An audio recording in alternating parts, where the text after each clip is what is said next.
Селото Смилковци. Селото Смилковци е село во општина Газибаба, во околината на градот Скопје.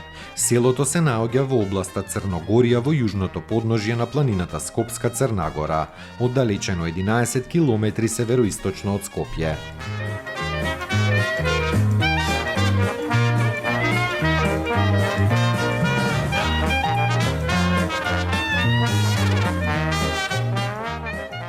Подрачјето на Смилковци е населено уште од римско време, зашто ни сведочат постатоците од населбата во наоѓалиштето Смилковце во селските ниви.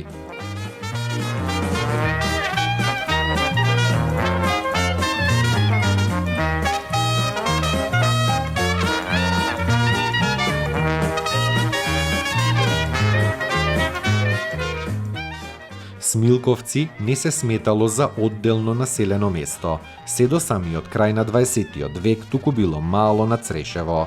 Како посебно село за првпат е попишано во 2002 година.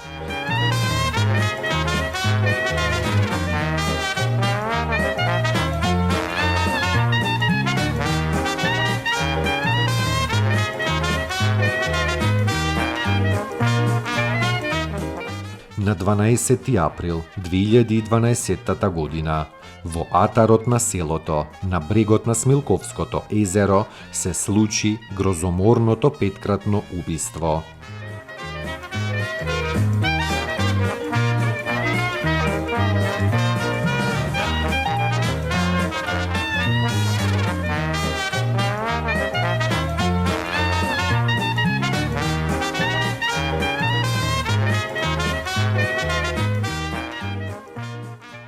Според последниот попис од 2021 година, во селото живеел 371 жител, од кои 348 македонци, 2 останати и 21 лице без податоци.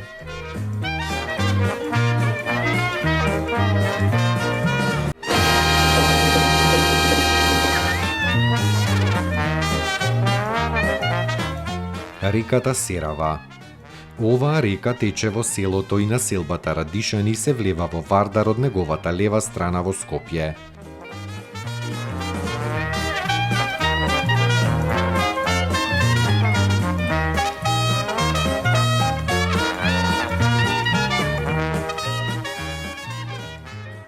Реката Серава настанува со составувањето на повеќе помали речни текови, како Љубанска река, Побушка река, Турчевска река, Мала река и Љуботенска река во подножјето на планината Скопска Црнагора на нејзиното југозападно било. Таа извирајќи од Скопска Црнагора влегува во Скопје, во неговиот северен крај и го пресекува во должина од север кон југ.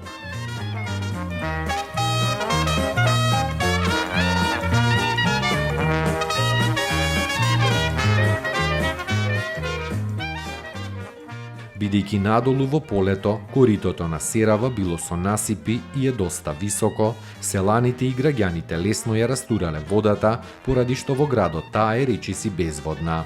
Познатиот валија Ахмет Ејуп Паша се обидел да и го прокопа коритото, да ја покрие одгоре и да отвори улица по неа, но набрзо го преместиле, а ако тоа се остварело, Серава ќе стане многу корисна за тоа што ќе представува природен и многуводен канал кој што ќе го пресекува градот во должина.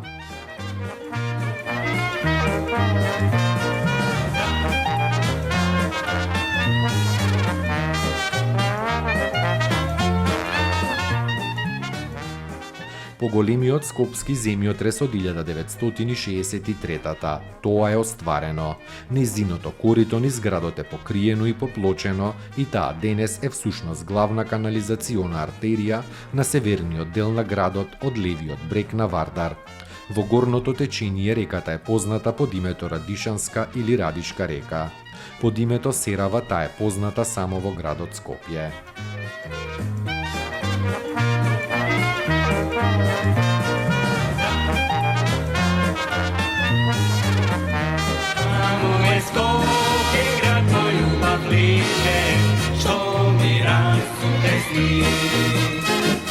Večno che la